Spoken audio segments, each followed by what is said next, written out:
Hey, it's producer Jess here, and I'm so excited to share yet another beautiful story from one of our amazing V-Teamers.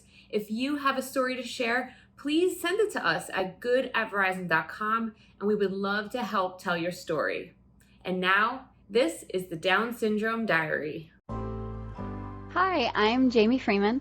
I live just outside of the amazing and resilient Detroit, Michigan. I am a V-Teamer and have been a proud V-Teamer for almost 22 years. Got my start in the retail organization and now I'm in learning technologies. When my husband and I got married, we were 29 years old and we started trying to have kids almost immediately. A few years later, we found out we were finally pregnant.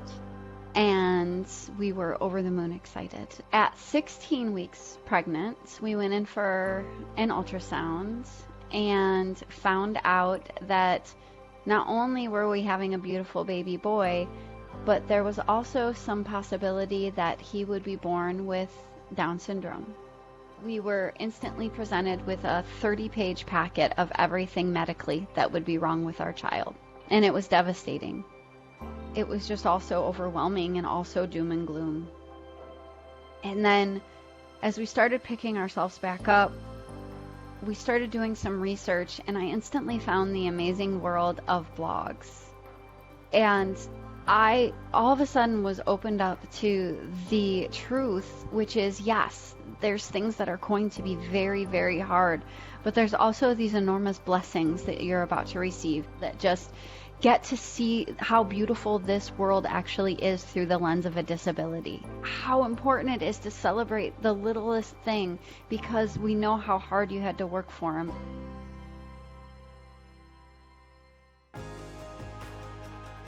When Benjamin was 6 months old, I found myself wondering how much better it could have been for myself and my husband the day of that diagnosis if we would have known even a little bit of what we knew at that point, 6 months later.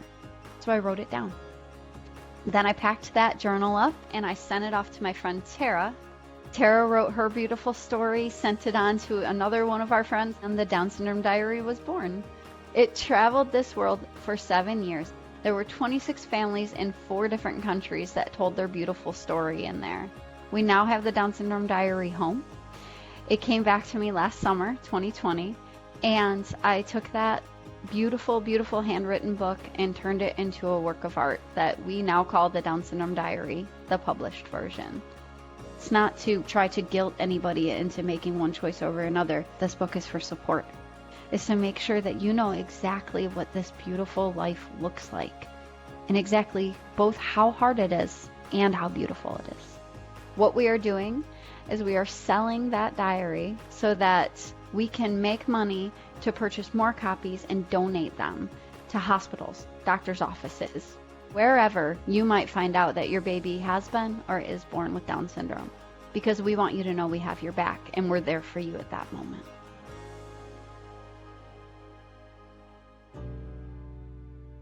Benjamin is the light of everybody's life that he meets. He does not speak.